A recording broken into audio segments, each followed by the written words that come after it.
जब पार्वती ने बहुत जिद की तो भगवान शिव ने डमरू बजाया जोर से। डमरू इसलिए कि केवल ये बात मैं पार्वती को सुनाना चाहता हूं, पार्वती के अलावा यहां पर कोई मनुष्य, कोई पुरुष, कोई स्त्री, कोई पशु, कोई पक्षी, कोई कीट पतंग कोई रहे नहीं और कोई नहीं सुने, क्योंकि गोपनीय विद्या है। और उसी अमरनाथ में एक कबूतर और कबूतरी बैठे हुए थे, डमरू बजाए। डमरू बजाने पर सारे पशु पक्षी कीट पतंग तो उड़ गए, वो कबूतर भी उड़ गया, कबूतरी भी उड़ गई। 12 मील 12 कोस तक कोई भी जलचर या पशु या पक्षी या मनुष्य या स्त्री कोई नहीं। उस कबूतरी ने एक अंडा दिया था, उसी समय अंडा दिया ही था, अंडा पड़ा था। 5-7 मिनट बीते, जब शिव ने देखा कि अब कोई नहीं है तो पार्वती का सुन, अब मैं तुम्हें इन 5 साधनाओं की, जिन साधनाओं के माध्यम से पूरे संसार में सुख मिल सकता है, मनुष्य की इच्छा ही यही है। जो मनुष्य सामान्य व्यक्ति है वो स्वास्थ्य को चाहेगा, फिर थोड़ा ऊंचा उठेगा तो धन को चाहेगा, फिर ऊंचा उठेगा तो पूर्ण ग्रस्त चाहेगा, फिर ऊंचा उठेगा तो अपने ज्ञान का प्रकाश चाहेगा, और फिर ऊंचा उठेगा तो अमृत्यु को चाहेगा, 5 क्रियाओं को चाहेगा। तो मैं तुम्हें अमृतत्व होने का मंत्र क्रिया समझा रहा हूं। उसी समय अंडा फूट गया, उसमें से बच्चा निकल गया। भगवान शिव सुनाने लगे। एक आदमी कहता है, दूसरा हां भरता है, क्या ऐसा किया? उसने हूं। फिर मैं ऐसा कर दिया, तुमने सुना? उसने कहा हूं। तो महादेव कहते रहे, पार्वती सुनती रही। अमर कथा, अमर तत्व कथा, या वे मंत्र या वो साधना विधि। कथा का मतलब वह साधना विधि, कथा का मतलब कथ्य, जो कहा उसको कथा कहते हैं।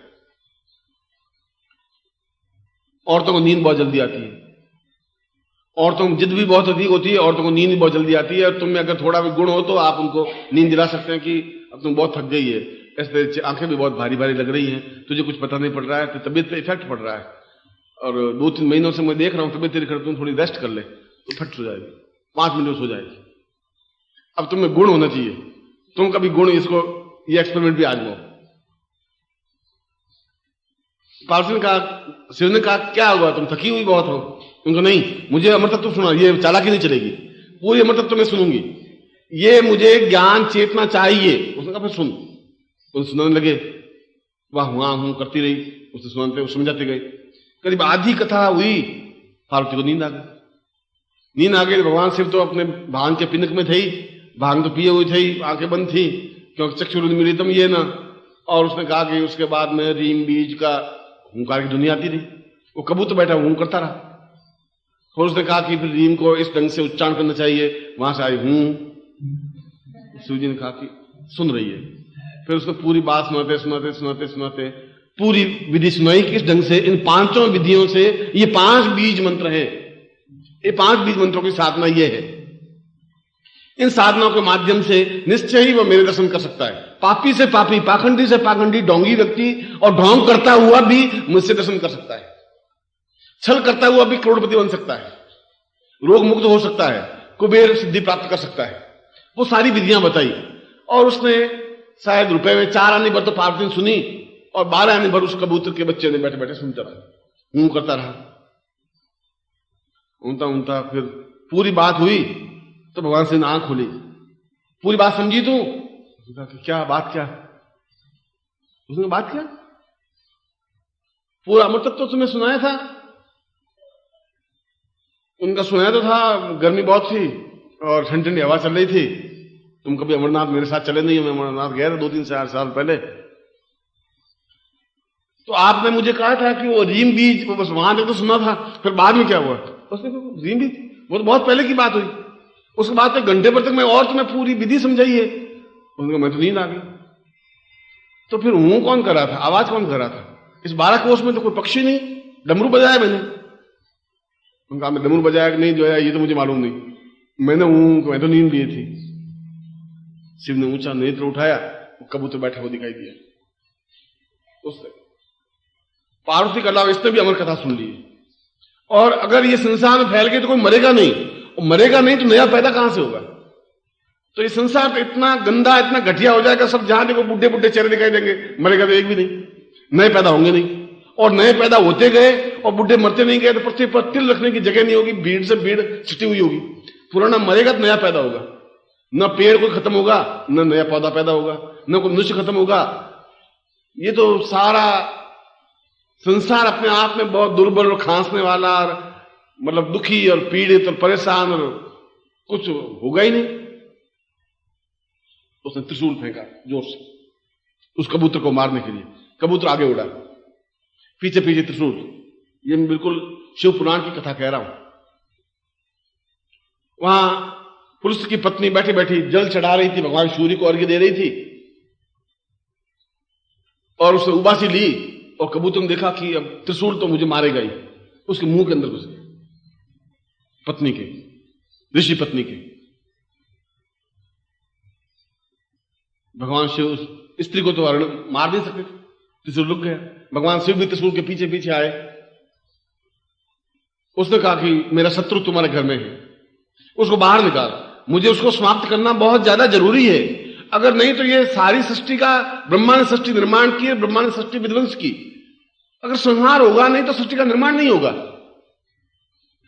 आज 1 अरब जनसंख्या है, और अगर 1 अरब जनसंख्या और पैदा हो गई तो वो भी 1 अरब, ये भी 2 अरब पैदा हो गई, फिर 2 से 4 अरब, 6 अरब, 8 अरब, 40 अरब, मरेगी एक भी नहीं, तो वो पृथ्वी टिकेगी कहां, खिलाएंगे कहां, रहेगा क्या? जब विनाश नहीं होगा तो सृजन कहां से होगा? और इसके बाद तो ये तो सारी बात फैल जाएगी। उसने कहा कि मैंने तपस्या की है, मैं ऋषि पत्नी हूं, और तुम्हारा शत्रु अब मेरे पेट में, जब पेट से बाहर निकले तो मार देना, या तो तुम मुझे मारो, स्त्री को मार दो, मैं खड़ी हूं, तुम त्रिशूल से मुझे मार सकते हो। उसने कहा मैं स्त्री को तो मार नहीं सकता, नहीं मार सकते, जब संतान उत्पन्न हो, शत्रु तो तुम्हारा वो है, जब पैदा हो तो मार देना। उनका मैं घर के बाहर बैठा रहूंगा, कोई भरोसा नहीं कब पैदा हो, कब निकल जाए, कोई 9 महीने का गर्भ हो, 5 महीने का गर्भ से निकल जाए, मैं यहीं दूनी लगाऊंगा। उसने कहा वो आपकी इच्छा है। भगवान शिव ने वहीं दूनी लगाई, बैठ गए। 9 महीने बीत गए, 10 महीने बीत गए, 11 महीने, 12 महीने, 13 महीने, 14 महीने। पहले तो पत्नियां, स्त्रियां 21 महीने का गर्भ धारण करती थी। 15 महीने में उसने पूछा उस अंदर बच्चे को कि तुझे कोई कष्ट? उसने कहा माता जी बहुत आराम से बैठा हूं, बाहर निकलूंगा तो ये शिव जी मार देंगे, अंदर तुम्हें कोई तकलीफ हो रही है तो बाहर निकल जाऊं, ये मुझे मार नहीं सकता क्योंकि अमर कथा मैंने पूरी सुन ली है। अगर मैंने सुन ली तो फिर मैं मर नहीं सकता, ये गारंटी है। इनका त्रिशूल मेरा कुछ बिगाड़ेगा नहीं, आप चिंता मत करिए, आपको कष्ट नहीं होना चाहिए, मुझे क्या कष्ट, तुम बैठा रहे अंदर। बस भगवान शिव के रोज दर्शन होते हैं, इस बहाने रोज सुबह दर्शन करती हूँ, सुबह शाम को दर्शन करती हूँ। पहले रोज पूजा अर्चना करनी पड़ती थी, बहुत ठीक बैठा, तू भी अंदर अच्छा बैठा है। पूरे 6 साल तक अंदर बैठा रहा। भगवान शिव ने कहा शत्रु को बाहर निकाल। उसने कहा कि मैं तो अब निकालने वाली कौन होती है, तो ब्रह्मा का नियंता है, ब्रह्मा जब चाहेगा जब ऐसा होगा। मगर अगर वो निकल भी गया तो क्या तुम उसको मार सकते हो? उसने अमर कथा सुन ली है। उसने कहा ये बात तो सही है, त्रिशूल का कुछ अहित तो कर नहीं सकता, फिर तुम अपना टाइम बर्बाद क्यों कर रहे हो? फिर यार दूनी लगाए हुए मेरे घर के आगे राख फैला दिए, ये भूतगढ़ घूम रहे हैं, नाच रहे हैं, न कोई सारा मिलने अंदर आ सकता है, न अंदर का कोई बाहर जा सकता है, तुम यहाँ झंडा गाड़े हो बैठे हो, ये 6 साल की सजा हमें क्यों दी है? सुखदेव को कहा तुम बाहर चल। सुखदेव, सुख माने तोता, इसलिए उसका नाम सुखदेव पड़ा। देव मान देवता, सुख माने तोता। वो तोता जो था वो अंदर गर्भ में बालक बना, इसलिए उसको सुखदेव कहा, इसलिए अगर्भा बालक कहा गया। वो जो ही बाहर निकला, मैं कह रहा हूं कि सिद्धाश्रम इतना लंबा चौड़ा है कि वहां दूध या प्रकाश, और वहां पत्ते मुरझाते नहीं, गुलाब कभी मुरझाते नहीं है, वृद्धावस्था को प्राप्त नहीं होते। तो आप कह रहे हैं कैसा होगा? और मैं कह रहा हूं कि अमेरिका में 104 मंजिल की एक मकान है, न्यूयॉर्क में मैनहट्टन में जाएं तो ये तो 1 मंजिल पे 2, 3, 4, 104 मंजिल। आप कल्पना करें कि यूं देख नहीं सकता आदमी, ठेठी यूं करेगा तो 4 मंजिल दिखाई देगी। और लिफ्ट से ऊपर जाने में भी कम से कम 10 मिनट लगते हैं 104 मंजिल जाने में। तो गुरु जी ऐसा हो सकता है क्या? अब तुम अमेरिका जाओ तो देखो, तभी कंफर्म होगी। और जब उस साधनाओं में तुम पहुंचोगे तो मालूम पड़ेगा कि ऐसा हो सकता है।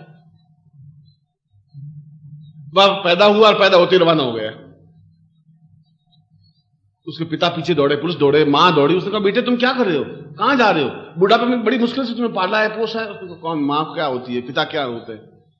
ये तो केवल एक निमित्त मात्र होते हैं। तुम एक निमित्त मात्र हो, जन्म देने का एक आधार हो। मेरे जीवन के कर्मों को पूर्ण देने का आधार नहीं हो, जन्म देने के आधार हो। तुमने जन्म दिया है, इस बात के लिए मैं तुम्हारा ऋणी हूं, मगर तुम मेरे जीवन के कर्मों का संचय नहीं कर सकते। मेरे जीवन को एकदम चक्षुरुन्मीलितम येन तस्मै श्री गुरुवे नमः, वो ज्ञान मुझे तुम नहीं दे सकते। उसके लिए मुझे किसी गुरु को ढूंढना पड़ेगा, मुझे जाना पड़ेगा उस जगह। अगर मैं वहां नहीं जाऊंगा, जीवन बहुत छोटा सा है, मैं ऐसा नहीं कर सकता। मैं एक मामूली व्यक्ति बनकर के जिंदा नहीं रहना चाहता हूं। 88,000 ऋषि हैं, मैं उनका सभापति बनूं, मैं चाहता तो वैसा हूं। मैं बनूंगा तो अद्वितीय बनूंगा, ऐसा सामान्य व्यक्तित्व तो नहीं बनूंगा। एक मील तक वो जमदग्नि पीछे पीछे दौड़े। आगे तालाब था, गांव के बाहर तालाब होते थे पहले, वहीं औरतें भी स्नान करती थी, पुरुष भी स्नान करते थे, ऐसा था। वहां कुछ स्त्रियां स्नान कर रही थी। सुखदेव पास में से निकले तो औरतें स्नान करती रही, हो हल्ला करती रही। फिर जमदग्नि निकले पास में से तो हड़बड़ा करके औरतें बाहर निकली। बुढ़ा आया है, शराबी गालियां देगा कि तुम्हें शर्म नहीं आती है, दिन को स्नान करती हो, तालाब में स्नान करती हो। उनकी आते होती है, उनको और तो कोई पूछे नहीं, तो बैठे बैठे बड़बड़ाते रहते हैं। घर में अगर तुम्हें कोई वृद्ध हो तो वो देखते रहे, वो चूड़ी बाजे बजता ही रहता है 24 घंटे। वो बाहर निकले तो जमदग्नि ने कहा कि तुम्हें शर्म नहीं आती? मेरा जवान लड़का पास में निकल गया था तो तुम पानी से बाहर निकली नहीं, स्नान करती रही, और मैं वृद्ध आंखों से दिखाई दे नहीं, और मैं जब पास में निकला तो तुम हड़बड़ा के कपड़े पहनने लगी। उसने कहा तुम्हारे पुत्र की आंखों में तो कोई विकार है, इनको पता ही नहीं कि हम स्नान कर रही है। तुमने घूर के देखा भी कि तालाब है, फिर और आंखें खोल के देखा कि कोई लड़कियां स्नान कर रही हैं, तुम थोड़े नजदीक भी आए, तुम्हारी आंखों में विकार है, इसलिए शर्म तुमसे हमें आ रही है, उस आगे से मुझे शर्म थी नहीं। और वो आगे जाकर के सुखदेव भागवतकार बने, भागवत की रचना की। भागवत एक पुराण है, पूरे पुराण की रचना की, और 88,000 ऋषियों के अध्यक्ष बने। यह तो एक मैंने उस कथा को आपको सामने स्पष्ट किया कि उस मंत्र को, जो मैं मंत्र आपको देने जा रहा हूं, वह मंत्र स्वयं भगवान शिव का दिया हुआ है, इसलिए यह मंत्र अगर्भा है, जो गर्भ से जन्म नहीं दिया है, जो मंत्र अपने आप में पूर्ण है, और जिस मंत्र के माध्यम से 5 सिद्धियां प्राप्त होती हैं।